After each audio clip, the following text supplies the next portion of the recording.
अमित शाह और चिराग पासवान के बीच मुलाकात हुई है। जिस मुलाकात के कयास लगाए जा रहे थे वो मुलाकात हुई है। दोनों के बीच बातचीत भी हुई है। पार्टी के अंदर खाने से लोक जनशक्ति पार्टी रामविलास के सूत्रों से हमें जो जानकारी मिली है वो जानकारी यही है कि मुलाकात भी हुई है, बात भी हुई है। लेकिन क्या बात हुई है ये निकलकर सामने नहीं आ रहा है। डील कब तक फाइनल हो जाएगी ये निकलकर सामने नहीं आ रहा है। मुलाकात गुजरात में हुई है, जिस कार्यक्रम में चिराग पासवान हिस्सा लेने पहुंचे थे, या ऐसे कहें कि जिस कार्यक्रम में गृह मंत्री अमित शाह हिस्सा लेने पहुंचे थे उस कार्यक्रम में चिराग पासवान भी शामिल हुए। और मीडिया रिपोर्ट्स के हवाले से जानकारी है कि चिराग पासवान नहीं जाना चाहते थे इस कार्यक्रम में, बीजेपी के बड़े नेताओं ने मनाया।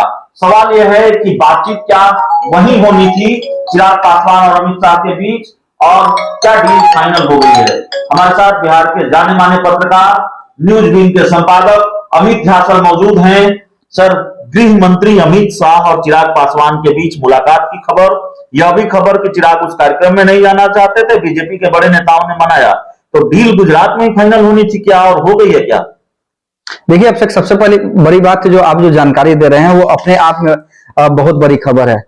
चिराग पासवान और अमित शाह की मुलाकात होना ये अपने आप में बड़ी खबर है, क्योंकि देखिए ये चर्चा तो थी कि चिराग पासवान को मनाने की कोशिश की जा रही है, और कई बार हमने अपने वीडियो में डिस्कस किया भी है कि बीजेपी एक मजबूत सहयोगी की तलाश कर रही है। उसके पास अगर एक सहयोगी रूप में देखा जाए तो अब सिर्फ पशुपति पारस की पार्टी है, लेकिन उसके पास वोट बैंक नहीं है। भले ही पशुपति पारस के पास एक चुनावी रणनीति है, क्योंकि रामविलास पासवान के छोटे भाई रहे हैं, बिहार में कई चुनावों को उन्होंने भी देखा है, उनकी भी राजनीति को कम करके आका नहीं जा सकता है, या उनमें जो संगठन संभालने की क्षमता है उसे कम करके आका नहीं जा सकता है। लेकिन एक मजबूत सहयोगी जिसकी चर्चा हम बार बार कर रहे थे, जिसके पास वोट बैंक हो, जिसके पास रामविलास पासवान की विरासत हो, जिसके पास एक कहा जाए ना सिर्फ पासवान वोट बैंक बल्कि पिछड़ों की भी सहानुभूति हो, तो ऐसे में चिराग पासवान बचते हैं। और हम लोग हमेशा यह चर्चा कर रहे थे बीजेपी किसी कीमत पे मनाना चाहेगी, लेकिन चिराग पासवान की एक शर्त थी, जैसा कि आप बार बार कहते थे कि किसी भी कीमत पे पशुपति पारस जब तक रहेंगे तब तक हम नहीं जाएंगे। मामला यही अटका हुआ है और अभी भी अटका हुआ है।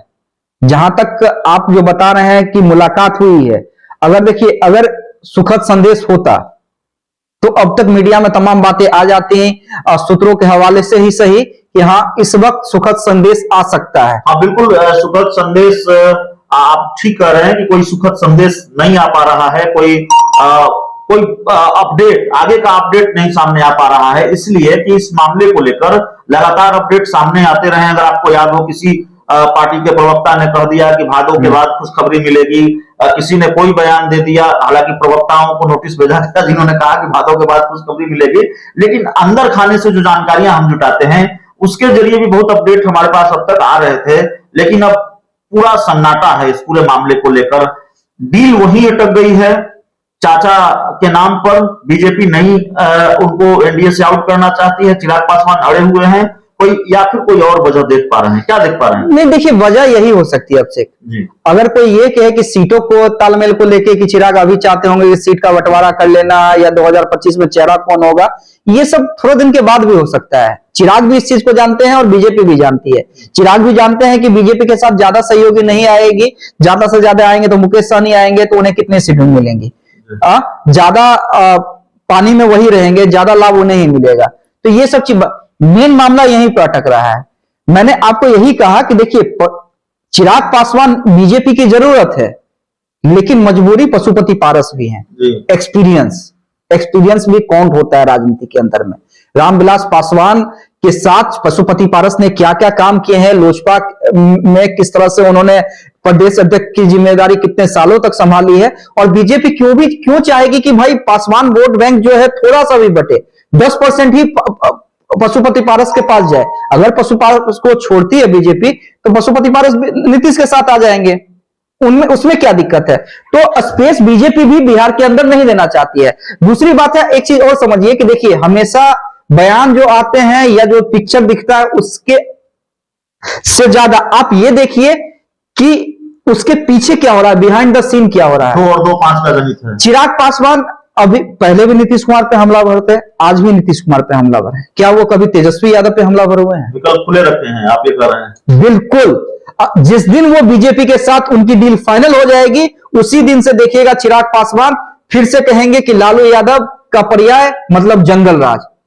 तो लेकिन अभी तक चिराग पासवान की तरफ से, उनके पार्टी के किसी नेता की तरफ से लालू यादव, तेजस्वी यादव या आरजेडी के खिलाफ एक भी सिंगल बयान आप नहीं दिखला सकते हैं। एक आखिरी सवाल है हमारा, जो हमें जानकारी मिली अभी, मैं जब आपके दफ्तर में बैठा हुआ था तो पार्टी के एक बड़े नेता से बातचीत हुई दिल्ली में।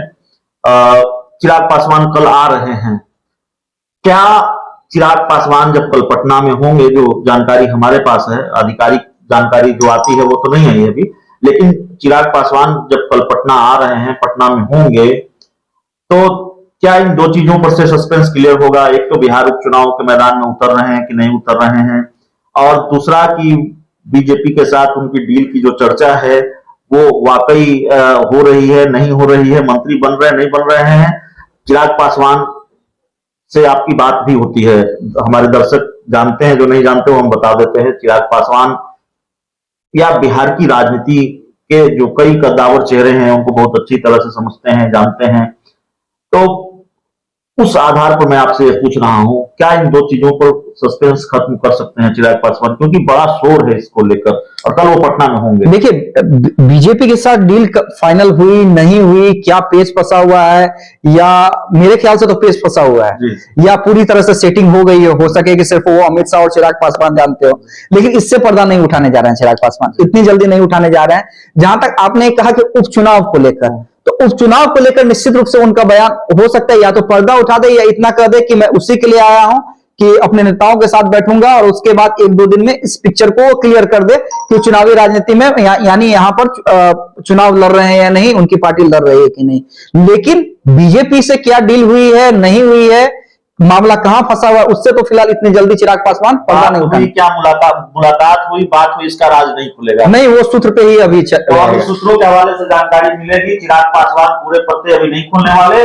उपचुनाव को लेकर तस्वीर थोड़ी साफ हो सकती है, चिराग पासवान मैदान में उतर रहे हैं बिहार उपचुनाव के या नहीं, इसको लेकर कोई जानकारी कल चिराग पासवान दे सकते हैं। इस रिपोर्ट में इतना ही, इस बातचीत में इतना ही।